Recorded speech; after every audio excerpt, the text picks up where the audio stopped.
I'm Jason Palmer, one of the hosts of The Intelligence, The Economist's daily current affairs podcast. The Economist's award-winning shows make sense of what matters, from our special series on China's president to our weekly podcasts on business, technology, and American politics. Our journalists provide fair, in-depth reporting on the events shaping the world. Search for Economist Podcasts Plus and sign up to our free 1-month trial. It's time to say goodbye to hold music and say hello to fast customer support with Service Cloud. With trusted AI and data working together, you can skip long wait times and deliver efficient, personalized service right away, all while keeping support costs low and more customers happy. Reimagine your customer support with the #1 AI CRM for service. Learn what's possible at salesforce.com/products/service. Welcome to the Human Capital Innovations Podcast, your go-to source for personal, professional, and organizational growth and development. We hope you tune in often for all things people management, organizational development and change, organizational leadership, and social impact related. Maximize your personal and organizational potential with Human Capital Innovations Podcast.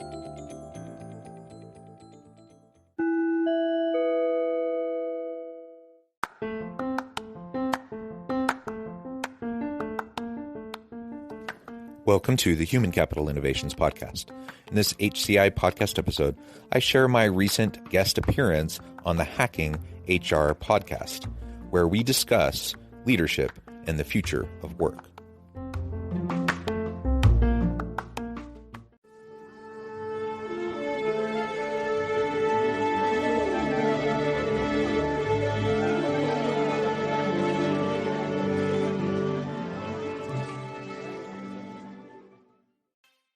Hello, everybody. Welcome to another episode of the Hacking HR podcast. One of the topics that we and I myself love covering in the conversations that we have with our guests is everything related to leadership and how that conversation or leadership influences the evolution of work and the workforce, and particularly because of all that's going on and all the changes that are happening in the workplace and at work today. And we are going to have a conversation around leadership today with somebody who has been in the space of management, teaching, academic research, organizational development, and culture for a long time, an award-winning best-selling author. And he's been working in the nonprofit area, community, association boards, committees. So, John, welcome to the show. I am excited to have you with me today. How are you doing? I'm doing very well. Thank you so much for the invitation. It's a pleasure to be with you today. Well, thank you. Thank you so much for being here. And I know you do a lot of research and thinking about all things that are related to leadership. And I want to begin by asking you, over the past 18 months, or now probably more, 20 months, because of the pandemic, what are the most significant things that you have seen changing in the world of leadership, pre-pandemic, during the pandemic, and the changes that you expect to be sustainable over time because of the pandemic? Well, certainly some of the patterns, the trends, the trajectories that we saw in the nature of work that were already taking place pre-pandemic have only accelerated during the pandemic. And so leaders have had to develop their competencies and capabilities around a variety of core areas. We can kind of get into that in a minute if you want, ultimately, if they're going to be prepared for the future of work.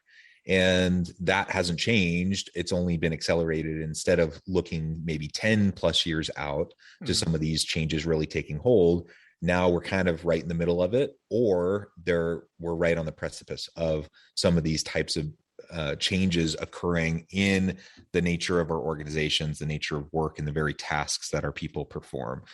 So really, we need leaders to be even more competent in terms of interdisciplinarity and multidisciplinarity. We need leaders that are more competent and capable in dealing with technology as it connects with their people, to be able to lead effectively distributed workforce, with teams not geographically bound, but all over the world, We've seen that, of course, accelerate substantially over the course of the pandemic. One of the things that I have seen, though, in particular, over these past 18 plus months is really the need for more empathy, more genuine caring, and a servant leadership mentality as it comes back to how we lead our people. Absolutely. This has been a challenging time for everybody. Yeah. And the organizations that have done very well, that have been able to continue to leverage the capacities of their people, have been those that have been more supportive of their people, those that have been able to show empathy and compassion and provide their people with the flexibility needed, as well as the support and the resources needed to be successful. That's always been the case. Empathy's always been important, but it's even more important now than it's ever been, and it will continue to play an increasing level of importance moving into the future. Yeah, absolutely. John, one thing that we always ask ourselves, what are the new things that we need to be relevant, to continue to, move our organizations and our workforce forward? And one question that is not asked enough is, what are the things that we should stop doing that have prevented us from actually delivering a great experience at work and creating great opportunities for our workforce? So let me ask you, if there were one or two things that you would think we should stop doing altogether in the world of leadership in order for us to be able to move forward, what would those one or two things be?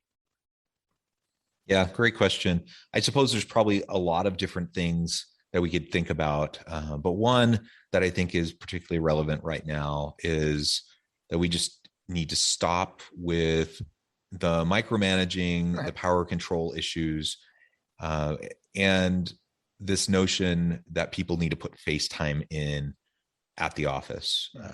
If nothing has been clear over the past 18 months, it's that we can be very productive from home. We can work virtually, or in some sort of a hybrid arrangement, and we don't need a boss checking in on us constantly. We don't need them breathing down our neck, and we don't need them constantly trying to see what we're doing in order for us to be productive. And in fact, the opposite is true. When we can be given responsibilities, empowered to do that work, given the resources to do it well, and the autonomy to decide how we're going to go about doing it, when we're going to do it, et cetera, productivity goes up.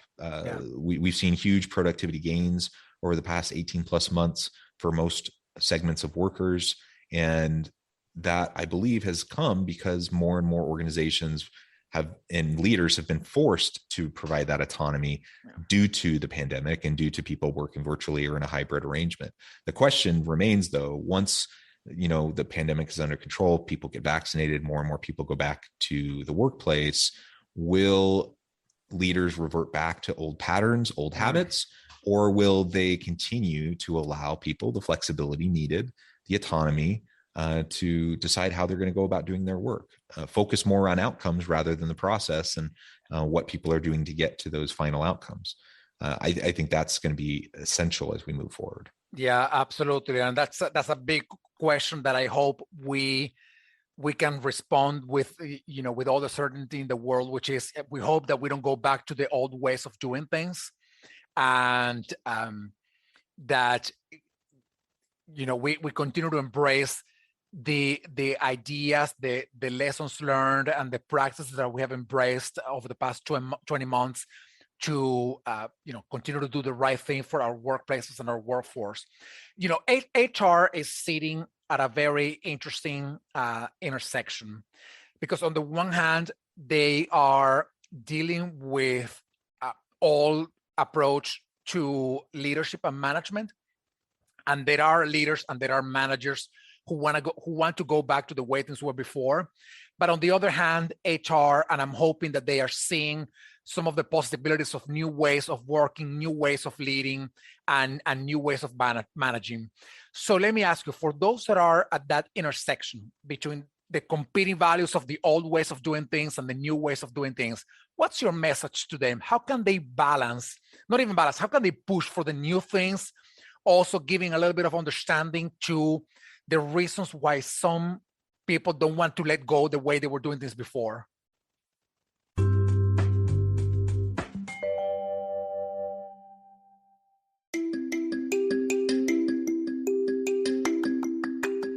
I'm excited to announce the publication of my new book from HCI Press, Bluer Than Indigo Leadership: The Journey of Becoming a Truly Remarkable Leader. Early in my adult life, I learned about an Asian proverb that translates as bluer than indigo. If you think about the color indigo, it is a brilliant, deep, and vibrant blue, what some would call the bluest of blues. To have something that is bluer than indigo is rare and truly remarkable. Contrary to popular myth, there is no one-size-fits-all or cookie-cutter approach to effective leadership. There's no silver bullet, no secret sauce, no go-to model that will solve all of our problems. The truth is, great leaders have all had their unique strengths and flaws, and have all had to discover and then pave their own distinctive path in their life's journey to fulfill their leadership potential. Bluer Than Indigo Leadership will help you discover your own path and explore those ordinary, everyday actions that will help you respond to an uncertain future and produce extraordinary results for individuals, teams, and organizations.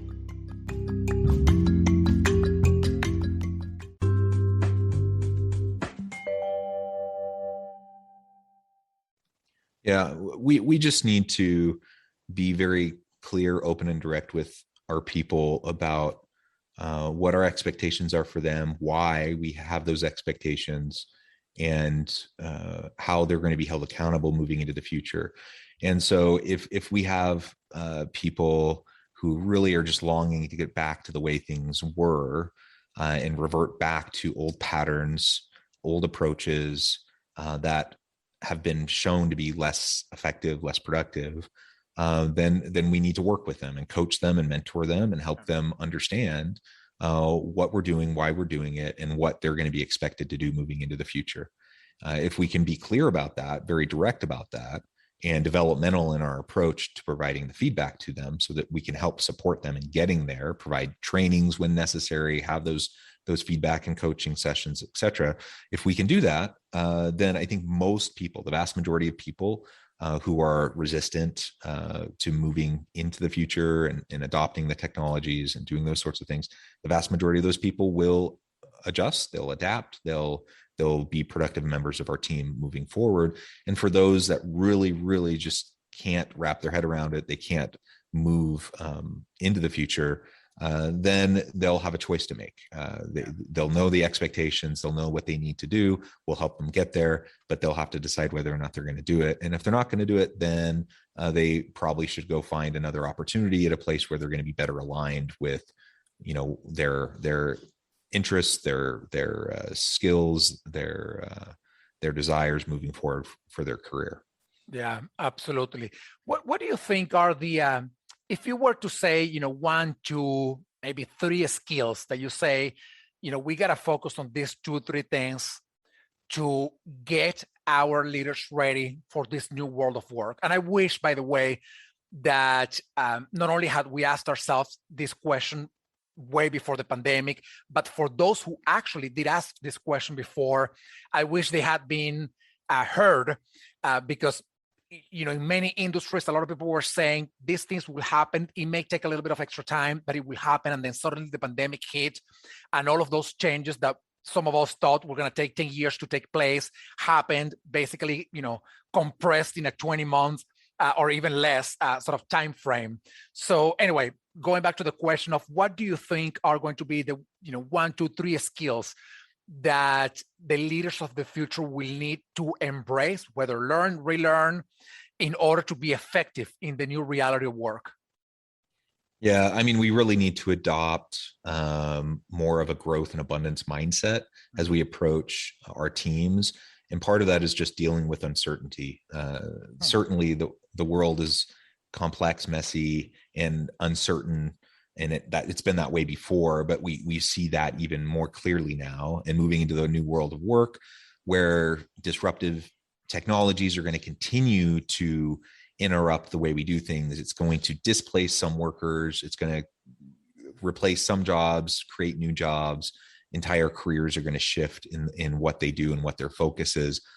in order to deal with all of that, then we need, as leaders, to first and foremost be able to model for our teams that growth and abundance mindset and lean into the uncertainty, the complexities, and the messiness.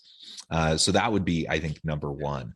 From there, of course, we need to up our skills related to technology and our abilities to work with those disruptive technologies that are at play within our particular industries, within our particular profession. And if we can't stay up to speed with that, we're going to become obsolete very quickly. And so we as leaders need to, of course, up our skills. We need to help our people up their skills as well to make sure that they can stay competitive, that they can stay relevant in the future of work. And I mentioned it earlier, but I think also this idea of interdisciplinarity, transdisciplinarity, we need to break down silos. We need, in this uncertain future, we need to be able to better bridge the gap between disparate functional areas of the organization, different knowledge areas, and ultimately, if we want to innovate and stay competitive in a hyper-competitive global marketplace, we need to be able to talk the language of the complexity. And we can only do that as we can pull together different areas, different disciplines, different functional components of the business to drive success for our teams. Yeah, absolutely. To out of all the things that you said, which I fully align with, there are a couple of them that I think are very powerful. One of them is helping people manage chaos and thrive in chaos and disruption and transformation and whatnot. And I like using the word chaos because the world is a messy place and it will only become more messy and more chaotic as different things happen, climate change, political transitions, and economic instability. And I'm hoping that our leaders understand that change is the name of the game, and very often change in a pretty chaotic sort of way. And the second thing is this idea of connecting dots that sometimes are seemingly disconnected, but then to be able to connect them in a way that makes sense for the business is just so powerful. And one thing that I always sort of bring up to HR is you gotta be able, if you want to be a leader and you want to be effective as a leader, you gotta be able to do this well. You have to step out of the cocoon of HR stuff, and you gotta get yourself into worlds that are, previously unknown to HR, the world of technology, marketing, sales, branding, you just name it, right? And get yourself into that world and connect the dots between HR and those worlds. And then you're gonna be able to be way more effective. So John, let me ask you this last question as we get ready to wrap up our conversation. This new world of work is very complex for leaders. And there's a lot of stuff being demanded from them, a lot of changes going on. If there was one thing that you would tell HR and business leaders in general, if there was one thing that they could be focusing on in the short term to prepare themselves for not only what's going on right now, but for the accelerated changes that we will see down the road, what would that thing be? What would that one area be that can help them, get ready today, but focusing on that one thing? Yeah, I would say, again, it comes back to growth and abundance mindset.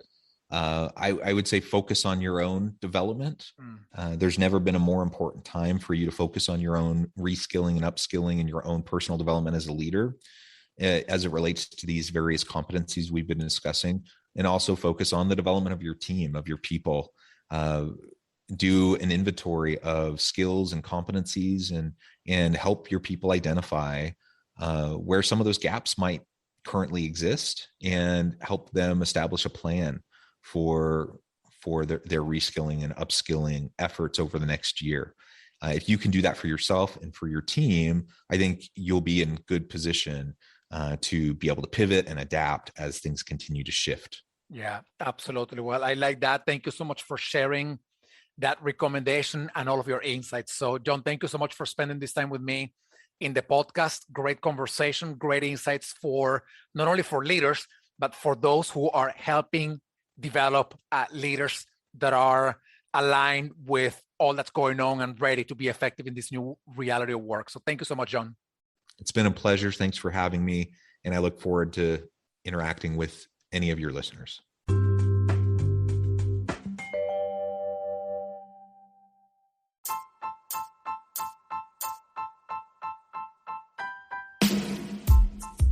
The alchemy of truly remarkable leadership.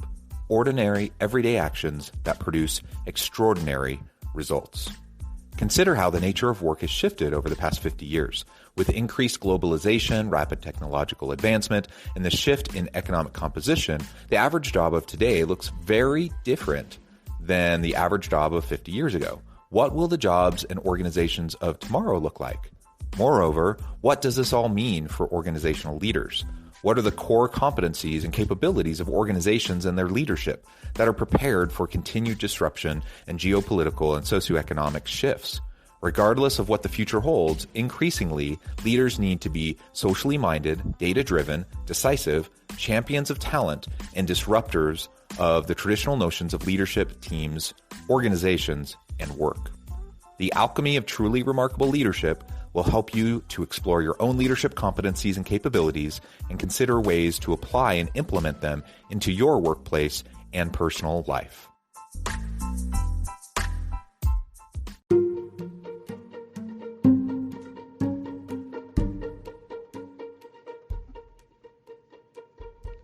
Check out Human Capital Innovations magazine, Human Capital Leadership. Human Capital Leadership is a free, interactive e-magazine with the mission to help individuals, leaders, and organizations find innovative approaches to maximize their human capital potential. We publish issues quarterly in August, November, February, and May. Take a look at the latest issue and let us know what you think.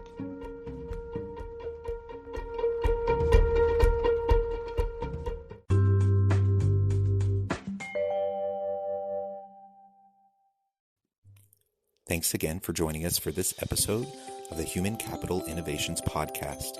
I hope you stay healthy and safe and that you have a great week.